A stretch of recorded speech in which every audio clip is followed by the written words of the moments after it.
여러분 한번 질문 드려볼게요. 오늘도 질문으로 시작합니다. 혹시 여러분이랑 같이 사는 인간들이 같이 살고 계신 그 인간이 여러분이 하는 말을 잘 들어요? 아니면 참 더럽게 안 들어요? 물론 여기서 같이 사는 인간이라 하면 이 사람들을 말하는 거예요. 뭐 자식 새끼가 될 수도 있고 또 남편 새끼가 될 수도 있어요. 네, 아내 새끼라고는 안 할게요. 저는 이제 다음 주에 살아서 여러분 벌써부터 말이 떨리네요. 감히 다음 주에 여러분들 살아서 이제 뵈려면은 아유 안 되죠 아내님한테. 근데 생각에 어떤 거 같으세요? 같이 사는 가족들이 그 사람이 참 내 말을 잘 듣고 따라요. 아니면 지문에도 말 안 들었어요. 아 이미 대답 다 하셨네요. 알겠습니다. 참 말 안 듣지 않냐고. 양말 좀 뒤집어 놓지 말라고. 입을 좀 똑바로 해라. 아니 물건 썼으면 제자리에 좀 두라고. 밥 먹으라고 하면 한 번에 좀 오라고. 두 번, 세 번 부르게 하지 말고 네, 좀. 이 얘기 달고 사시지 않을까 싶어요. 사실 제 얘기, 제 감정인데 저도 항상 듣는 말이라 거의 거진 성경 말씀 같아 하도 들어가지고 여러분 그렇게 남편이 됐던 아내가 됐던 자식들이 됐던 간에 참 말 안 들어먹어서 성질 난다 싶을 때가 정말 성질이 난다 싶을 때가 많은 것 같은데 반대로 생각해보면요. 반대로요. 다른 사람들도 나를 봤을 때 똑같이 그 생각하고 있을지도 모른다. 나를 보면서 참 말 안 들어먹는다고. 그러니까 뭔 얘기냐면요. 우리는요 사실 다른 사람 말 듣는 거 잘 안 하려고 하는 것 같아요. 따지고 보면 다 나 생각해서 하는 말이 많죠. 그런데 어때요? 속으로는 아이고 지나 잘할 것이지. 지나 뭔 상관이냐고. 내가 알아서 할 것인지. 뭘 안다고 이렇게 해야 저렇게 해야 했었냐고. 오지랖 떨었었냐고. 하는 게 우리의 속마음일 때가 많지 않냐는 거예요. 지금 저를 보시는 여러분의 표정이 딱 그래요. 설교를 들으실 때 여러분의 표정이 딱 그렇다고요. 여러분 저는 설교라는 게 그렇게 생각해요. 하나님께서 우리에게 주신 이 성경책, 이 성경 말씀을 가지고 이제 설교자인 제가 여러분과 함께 좀 이런 말씀을 함께 좀 나눴으면 좋겠다. 기도하고 나서 이제 그런 마음을 주시면 그 말씀 가지고 그 성경 말씀 가지고 나름 제가 이제 풀어서 그래도 좀 쉽게, 그래도 좀 재미있게, 은혜롭게 이렇게 전달하는 게 저는 설교라고 생각을 하는데 그렇기 때문에 여러분 이제 좀 정확히 아셨으면 하는 게 설교는 그러니까요 어디까지나 사람이 하는 말이에요. 설교가 하나님이 하시는 말씀이 아니라는 거예요. 설교는 사람이 하는 말이에요. 하나님 말씀은 다시 말씀드리지만 이 성경 말씀이 하나님 말씀이고요. 설교가 하나님 말씀이 아니라. 그러니까 이 하나님의 말씀을 가지고 하는 설교에 은혜 받으시는 건 맞는데 그렇다고 설교를 믿어서는 안 된다는 거예요. 설교를 통해 전달되는 이 하나님 말씀을 믿어야 된다는 거죠. 설교 말씀을 믿어야 된다는 게 아니라. 이제 뭔 말인지 아셨죠? 여튼 이 설교라는 것도요, 결국은 사람의 말을 통해서 전달되는 거기 때문에 그래서 때로는 듣기 싫을 때가 있다는 거예요. 네, 있다고 안 해주셔서 감사해요. 네, 근데 우리가 솔직히 설교를 듣기 싫을 때가 있다고요. 지금 여러분 표정이 딱 그렇다고요. 또 맨날 하는 소리 하겠지. 또 뭐 하나님이 어쩌고 저쩌고. 근데 언제 끝난다냐? 방금 시작했는데요. 언제 기도 시작했느냐? 이러실 것도 같아요. 지금 살짝 앞사람 뒤통수 뒤로 숨으신 분들은 이제 시도 거신 거 제가 다 알거든요. 저도 이제 연차가 좀 제멋해가지고 딱 보면 딱이에요. 슬슬 이제 먼저 기도 들어가시려고 하시는 거 알아요. 그러니까 혹시라도 정 안 되겠다 듣기 싫다 하시는 분들은 눈치껏 슬쩍슬쩍 좋으세요. 좋으셔도 되는데 고개를 까딱까딱 간간히 하시면 기도 들어가셨구나 하고 제가 그냥 속아 넘어갈라니까 그렇게 좀 티 안 나게 하셔도 제가 충분히 마음껏 이해를 하겠다는 겁니다. 저도 한때는 여러분처럼 이 앞에 서지 않고 여러분 자리에 앉아서 설교 들었던 때가 있었기 때문에 압니다. 충분히 그 마음. 근데 여러분 진짜로 그렇게 우리가 설교뿐만 아니라 심지어 설교까지도요 남의 말 듣는 거 그렇게 좋아하지 않아 하는 것 같아요. 제가 그거 우리 초등학생들만 보더라도 알겠더라고요. 아침마다 저희 딸들 학교 데려다 주거든요. 그러면 학교 갈 때 이제 초등학교 가면은 요새는 또 더더군다나 심심치 않게 보게 되는 것 같아요. 초등학생들 보면 요새 이제 날이 추우니까 다 두꺼운 잠바를 입고 오는데 한 열에 대여섯 명은 제가 꼭 보게 되는 것 같아요. 초등학생들 중에 잠바를 다 이렇게 입고 다녀요. 제가 한번 붙잡아서 물어보고 싶어요. 입으려고 하는 것인지 벗으려고 하는 것인지. 잠바를 이게 걸치고 입고 다닌다고 애들이. 특히 남자애들. 뭔 생각인지 모르겠어요. 아니, 좀 감기 걸릴까 싶어서 부모님들이 비싼, 요새 잠바도 얼마나 비싸요. 겨울 잠바도 애들 건데도. 여튼 비싼 잠바 사다 입혔는데 이걸 입는 건지 벗겠다는 건지 걸치고 다닌다고요. 참 그런 거 보면 깝깝한데 실은 그 애들 뭐라 할 게 없는 게 저희 딸들이 그러고 다녀요. 그럼 매번 제가 뭐라 하죠. 옷 좀 똑바로 입으라고. 감기 걸리니까 앞에 짚어 채우라고. 좀! 그 소리를 입에 달고 살거든요, 겨울철에는. 근데요, 기뚱으로도 안 들어요. 오늘도 아마 교회 언니들이랑 이제 만나서 모처럼 주일날이면 신나가지고 밖에서 막 싸돌아다니고 놀고 있을 거거든요. 혹시라도 저희 딸들이 또 이러고 다니고 있으면은 뭐라고 한마디 좀 해주세요. 좀! 한마디 해주시면 감사하겠습니다. 네, 여러분, 우리가 그만큼 우리 어린애들 할 것 없이요. 참 누구 말을 잘 안 들으려고 한다는 말씀 거듭드리고 있는 거예요. 누가 나한테 뭐 해라, 뭐 이렇게 해라, 이런 얘기들. 우리가 그래서 뭐라도 불러요? 듣기 싫은 소리를 잔소리라고 하는 거죠, 잔소리. 근데 뭐 사실 생각해보니까 또 그래요. 그 잔소리 같은 얘기들. 그냥 뭐라고 씨부려 쌌든지 간에 그냥 내가 듣기 싫은 소리니까 잔소리라고 생각해서 한 귀로 듣고 한 귀로 흘린다고 해서 그게 뭐 그렇게 큰 잘못이고 문제가 되겠어요. 그냥 내 마음대로 잠바 입고 싶은 데를 입고 다닌다고 해서 그게 그렇게까지 무슨 큰 문제가 되겠냐는 거예요. 그러니까 좋다고요. 아예 괜찮아요. 듣기 싫은 소리 잔소리로 생각해서 그냥 안 듣고 말고 한 귀로 듣고 한 귀로 흘릴 수 있어요. 제 설교 그러신다고 하더라도 제가 뭐 어쩌겠어요? 어쩔 수 없는 거죠. 근데 문제는 하나님 말씀마저 그런다면 하나님이 하시는 얘기마저 내가 싫은 소리 듣기 싫은 그런 잔소리로 생각을 한다면 어찌 하나님 말씀에 부담스럽고 불편하고 귀찮고 성가시다고 그래서 좀 멀리하고 싶다고 하는 마음이 든다면 그건 좀 문제가 될 수 있겠다는 거예요. 여러분 이제 2023년도 이제 정신 차려 보니까 어느덧 12월 됐어요. 벌써 12월이라서 조금 당황스럽긴 한데 올 한 해 살아보니까 드는 마음이 드는 생각이 영 아무리 봐도 하나님이랑 나랑 안 맞는다. 영 하나님 하면 시기한 게 불편하고 부담스러워 죽겠다. 하나님이 어쩌고 저쩌고 하는 얘기가 영 잔소리 같아서 이제 조금 그만 듣고 잡다고. 그래가지고 이제 내년 다짐이 내년부터는 하나님이랑 조금 거리 두고 살아야겠다고. 교회랑 조금 멀리 하겠다고. 내년 다짐과 소망이 다름 아닌 하나님과 거리 두기. 교회랑 멀리 하기. 이렇게 생각이 혹시라도 굳어져 버리셨다면 그건 좀 큰 문제가 되겠다는 거예요. 왜냐? 하나님 말씀 까짓 거 내가 좀 듣기 싫고 그래서 하나님이랑 교회랑 멀어지면 멀어지는 거지. 그게 무엇이 그렇게 문제가 된다고 한다는 것이냐. 왜 그러냐면요. 왜 문제가 된다고 제가 자신있게 말씀을 드리냐면요. 하나님은 우리한테 다름 아닌 오늘 설교 제목처럼 안전벨트가 되어주시기 때문에 그래요. 하나님이 우리한테 뭐가 되어주신다고요? 안전벨트 되어주신다고요. 그래서 그 하나님 안전벨트 매기 싫다고 안 매면 문제될 수 있다는 거예요. 오늘 주신 말씀 한번 들여다보죠. 이스라엘 백성들이요. 그 하나님 안전벨트, 하나님이라는 안전벨트 덕분에 하나님 안전벨트 잘 매가지고 그 덕분에 종살이하던 애국 땅에서 나와가지고 드디어 가나안 땅에 들어가게 된단 말이에요. 그런데 한번 보자고요. 사사기 2장 8절 다시 보시면 8절입니다. 여호와의 종 눈의 아들 여호수아가 110세에 죽었대요. 그러니까 이스라엘 백성들과 같이 하나님이라는 그 안전벨트를 메고서요.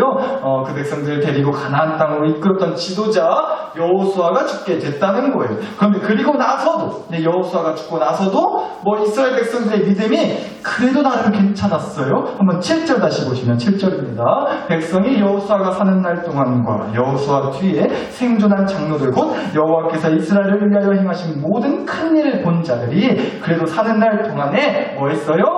여호와를 섬겼더라고 나와요. 그러니까 여호수아가 죽고 나서도 하나님 안전벨트의 은혜를 기억하고 있던 사람들이 여전히 있었고요. 그 사람들 덕분에라도 그래도 이스라엘 백성들이 계속해서 하나님을 잘 섬기고 하나님 안전벨트를 그래도 꽉 붙잡고 메고 살았었다는 얘기예요. 그런데 10절 한번 다시 볼게요. 10절입니다. 그 세대의 사람도 그 하나님 안전벨트 메고 살던 사람들도 다 조상들에게로 돌아갔고 다 죽었다는 거예요. 그 후에 일어난 다른 세대에는 여호와를 알지 못하며 여호와께서 이스라엘을 위하여 행하신 일도 알았다 알지 못했다 알지 못하였더라고 나와요. 이제 시간이 더 흐르고 점점 이제 그렇게 하나님 안전벨트 메고 사던 사람들이 하나둘 죽고 나니까요. 더는 이제 이스라엘 백성들이 하나님의 안전벨트를 안 메고 살기 시작했다는 거죠.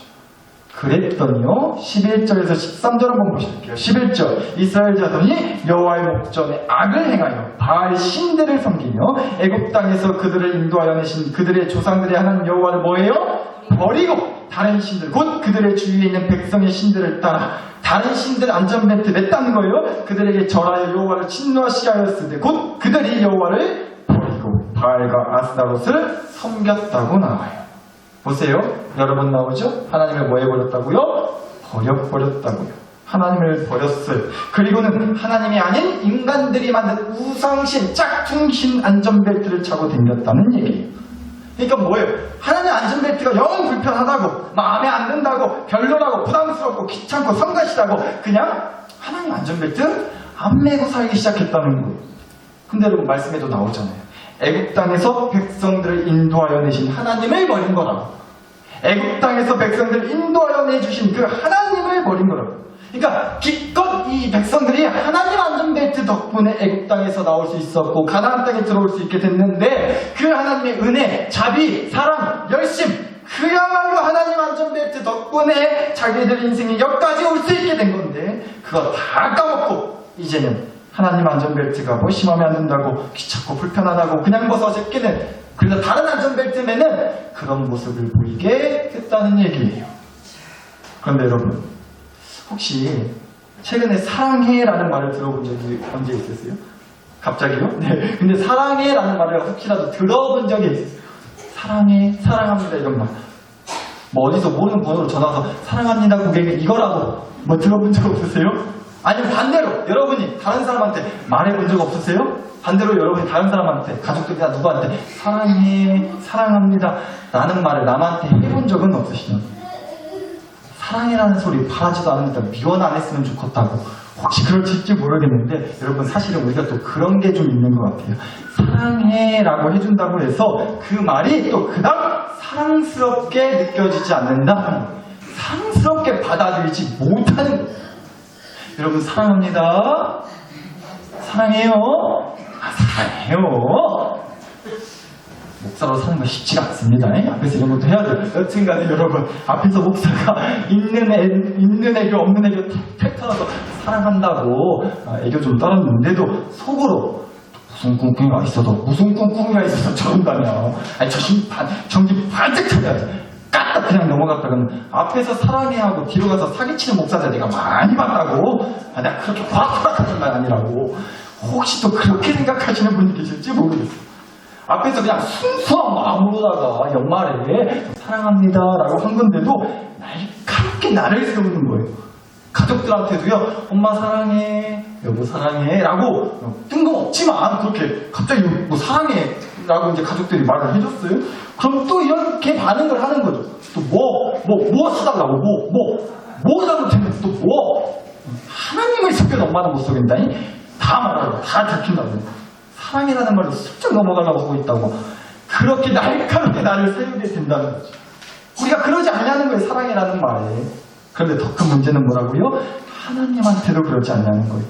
기껏 하나님께서 우리에게 사랑의 마음으로 안전벨트를 딱 채워주시고 우리 인생과 우리 영혼, 우리 가족, 우리 교회를 애굽 땅에서 이리 뒹굴고 광야 땅에서 저리 뒹굴고 하는 것을 나중에 결국에는 가나안 땅고 천국 땅까지요 잘 인도해서 들어가게 해주시려고 안전벨트를 우리한테도 딱 채워주셨는데 그렇게 하나님께서 저와 여러분을 너무도 사랑하신다고 그 사랑의 마음을 표현해주고 계신데 그 하나님의 안전벨트, 사랑의 은혜에 대한 얘기를 듣고 나서도 눈물이 흐르고 감동을 받고 막 기뻐서 신나서 춤을 추는 게 아니라 오히려 그런 하나님의 사랑이 안전벨트에도 시큰둥하고 있지 않는지 아니 심지어 불편해하고 부담스러워하고 귀찮고 마음에 안 들어해서 다른 안전벨트에만 눈이 가고 하나님 안전벨트는 우리가 벗어 제껴버리지는 않았는지 우리가 오늘 그거 한번 확인해보자는 거예요.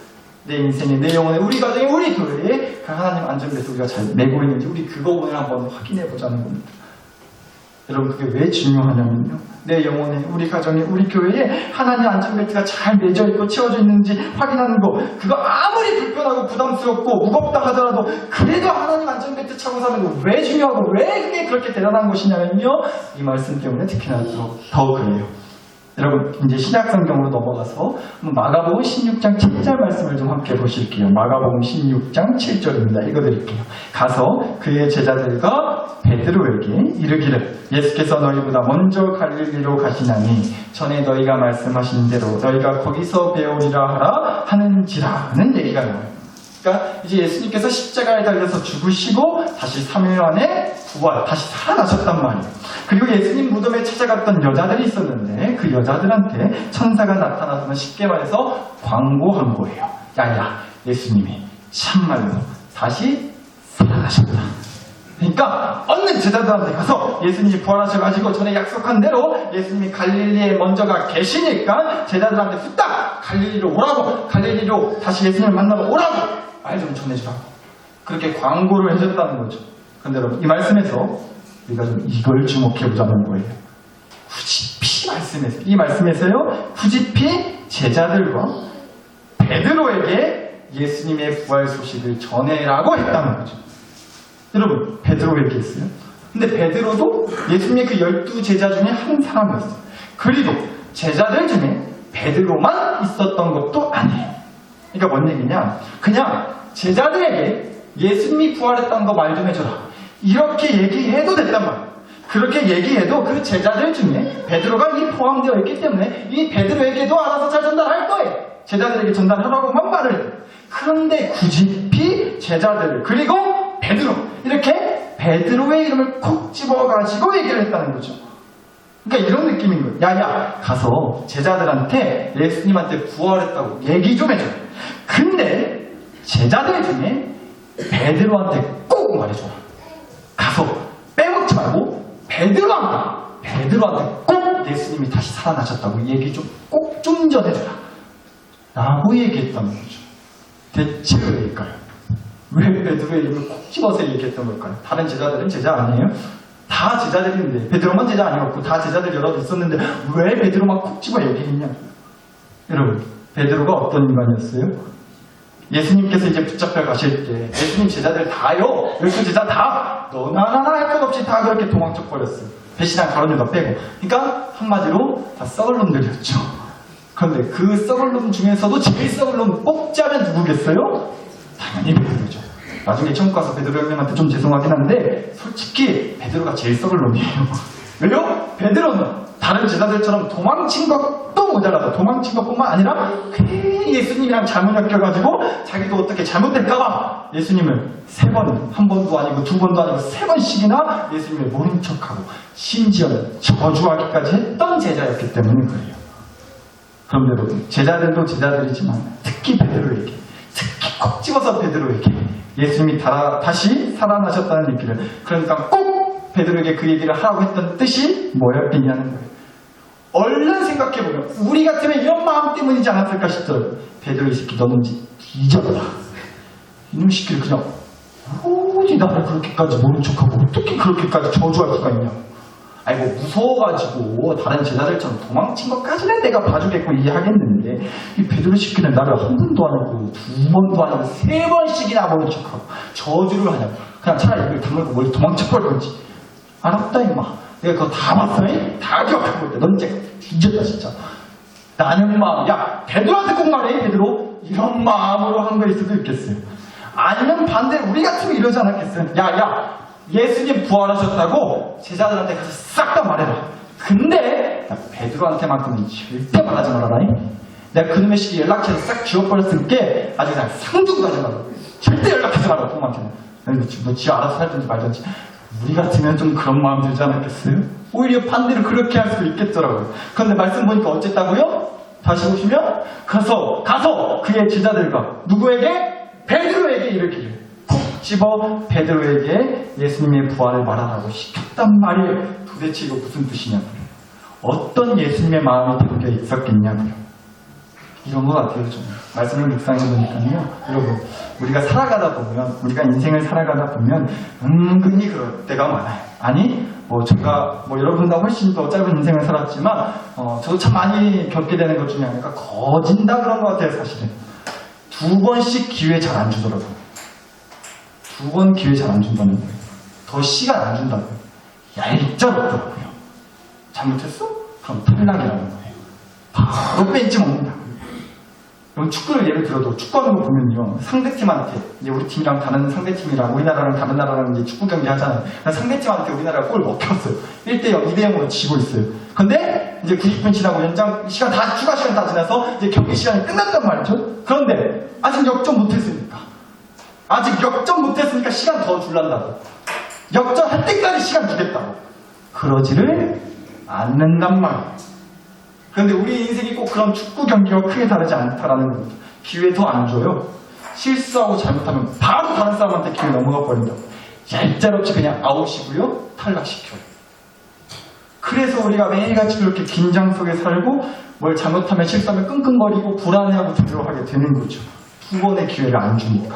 이미 지나가 버렸으니까 기회가. 그런데 여러분 우리가 꼭 기억했으면 싶은 건 바로 이거예요. 우리 예수님은요, 예수님을 모른 척하고 저주했던 베드로를 그럼에도 기억하셨다는 거예요.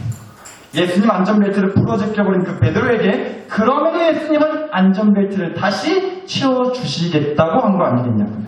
야, 가서 꼭 베드로한테 전해라. 베드로한테 꼭 전해야 된다잉. 다시 기회 주겠다고. 아니, 앞으로도 얼마든지 안전벨트 찰 수 있는 기회 주겠다고. 너는 나를 버렸어도 나는 너를 버릴 수가 없겠다고. 네가 내 안전벨트 없이 어떻게 살 수 있겠냐고. 이 험한 세상에 또 무슨 사고를 당하려고. 안전벨트를 매야 그래도 사고 당했을 때 덜 다치지. 그래야 안 죽지. 그러니 내가 다시 베드로에게 안전벨트 채워주려니까 잊지 말고 꼭 베드로에게 예수님이 다시 살아나셨다는 얘기 전해줘라. 그런 마음이지 않았을까 싶더라고요. 앞서 사사기 말씀 보셨지만 이스라엘 백성들이 가나안 땅 들어가서는요, 하나님의 안전벨트를 벗어 제껴버렸다고 했어요. 그런데 하나님은요, 베드로에게 그러셨던 것처럼, 예수님께서 베드로에게 그러셨던 것처럼 이스라엘 백성들에게도 다시 또 기회를 주세요. 다시 또 안전벨트 채워주셨어요. 사사기 2장 18절 보실게요. 여호와께서 그 백성들을 위하여 사사들을 세우실 때에는 그 사사와 함께 하셨고, 그 사사가 사는 날 동안에는 여호와께서 백성들을 대적의 손에서 구원하셨으니 이는 백성들이 대적에게 압박과 괴롭게 함을 받아 슬피 부르짖음으로 여호와께서 뜻을 돌이키셨다고 나와요. 사사라고 하는 하나님의 사람들을 세우셔가지고 기어코도 그 이스라엘 백성들에게 하나님의 안전벨트를 맬 수 있도록 채워주셨다는 거예요. 왜요? 그래도 살리긴 살려야 되겠습니까? 안전벨트 안 매고 운전하면 사고 당했을 때 큰일 납니다. 죽을 수도 있으니까. 아니, 하나님 안전벨트 안 매면 반드시 죽을 수밖에 없으니까. 여러분, 안전벨트는요, 이름 그대로인 거예요. 안전벨트는 이름에 다 뜻이 들어있다고요. 안전벨트는 이름 그대로 나를 뭐 해주려고 하는 벨트예요? 안전하게 해주려고 하는 벨트예요. 근데 어떤 상황에서 나를 안전하게 해줘요? 사고가 난 상황에서요. 그러니까 이 말은 이런 뜻이 있는 거예요. 안전벨트를 맸다고 해서 사고가 안 나는 건 아니라는 얘기예요. 그러나 안전벨트를 매면 설령 사고가 나더라도 살 수 있다는 거예요. 그래서 안전벨트가 뭐 생명벨트라고 하잖아요. 아니, 그리고 안전벨트, 다름 아닌 하나님 안전벨트를 매면 살 수 있다가 아니라 반드시 살게 돼요. 사람 나사렛 계시고, 여러분, 다시 말씀드리지만 정신 차려보니까 달력 한 장 남았더라고요. 12월 됐어요. 올 한 해 어떠셨어요? 말해 뭐예요, 그죠? 참 지랄 맞았죠? 그러셨을 것 같아요. 사고 빵빵 터졌잖아요. 여러분, 그러면 우린 그래요. 하나님 안전벨트 이거 못 쓰겠다고? 영 시원찮다고? 지금 못 들어 메고 다니냐고? 메고 다니면 사고 잘 만나는구만? 그래서 우린 벗어버리려고 그래요. 벗어버리려고 한다. 그냥 확 벗어잡히고, 아니, 불편했는데, 안 그래도 부담스럽고, 안 그래도 마음에 안 드는데, 성가시고 귀찮아서 쓸모도 없을 것 같고, 그래서 그냥 하나님 안전벨트 벗어제껴버린다고요. 그런데 기억하시자니까요. 안전벨트는 사고 났을 때 나를 안전하게 지켜주는 거지 사고 안 나게 해주는 벨트가 아니란 말이에요. 베드로가 사고 당했어요. 예수님 안전벨트 벗어 제끼고 그야말로 예수님 없는 인생 살 뻔했어요. 큰 사고 난 거죠, 영적으로. 그 인생에 큰 사고 다친 거예요. 그때 예수님께서 그래서 베드로를 보시고 야야! 쟤 예수님 안전벨트 빼먹었다. 아니, 예수님 안전벨트 매야 되는데, 야, 또 사고 나는데, 사고 나서 안전벨트 안 매면 크게 당하는데, 죽는데 반드시 꼭 매야 된다.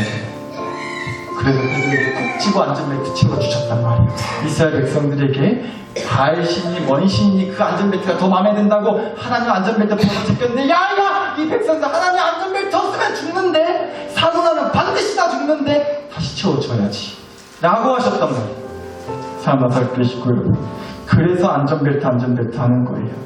여러분 잘 생각해 보시자고요. 올 한 해 살아보시면서 우리 참 많은 사고 겪었어요. 참 많은 사고 당했어요. 사고 뻥뻥 터졌어요. 그런데 그때마다 우리 사실 그랬던 거 아니에요? 그 하나님 안전벨트 덕분에 우리가 그래도 그 사고가 터졌는데도 그래도 꿋꿋이 버티고 살 수 있었던 거 아니냐고요. 우리도 그냥 진짜 죽어버리고 싶었는데 하나님 안전벨트 붙잡고 그래도 마음 고쳐먹고 그래도 다시 살아야지 하셨던 거 아니냐고. 너무 힘들고 지쳐서 헛다 그냥 때려치고 싶고 도저히 어떻게 무엇을 더 해야 될지를 몰라서 답답한 마음에 괴로워할 때 그래도 하나님 안전벨트 덕분에 우리가 그래도 뭐라도 할 수 있었던 거 아니냐고. 여러분 그렇게 안전벨트는요 나를 불편하고 성가시고 부담 주려고 귀찮게 하려고 매라는 잔소리 같은 게 아니에요. 물론 안전벨트 매면 좀 불편해요. 부담스럽고 이거 매는 거 귀찮게 느껴질 때도 물론 있어요. 그러나 다시 말씀드려요. 베드로에게 그러셨듯이 된통 사고가 났어도 다시 기회를 주시기 위해서 나를 붙들어 매주시는 게 바로 하나님 안전벨트라고요. 그 안전벨트가 올 한 해 우리를 지켜줬어요. 예배라는 안전벨트, 기도라는 안전벨트, 찬송이라는 안전벨트, 교회라는 안전벨트. 어떤 사고에도 그렇게 나를 지켜주는 그 안전벨트 덕분에 우리가 살아올 수 있었어요. 이 하나님 안전벨트 2024년에도 절대 잊지 마시고 꼭 매고 운전하시라고. 여러분 인생을, 여러분 가정을 그렇게 운전하세요. 하나님 안전벨트 매시고. 요새는 차들이 다 좋아져가지고 안전벨트 안 매면 차에서 삑삑삑 계속 소리 나요. 그래서 저도 계속 삑삑삑삑 하려고요. 내년에도 하나님 안전벨트 매셨냐고. 이 시간 주신 말씀과 은혜를 가지고 하나님 안전벨트 덕분에 살았습니다. 그날 그 사고 겪었는데도 우리가 또 살았습니다. 감사합니다. 그 하나님 안전벨트 귀한 줄 알고 내년에도 꽉 붙들어 매고 살겠습니다. 이 다짐할 수 있게 해달라고 우리 함께 기도했으면 좋겠습니다. 주여 한번 부르고 우리 마음 함께 간절히 기도 드리겠습니다. 주여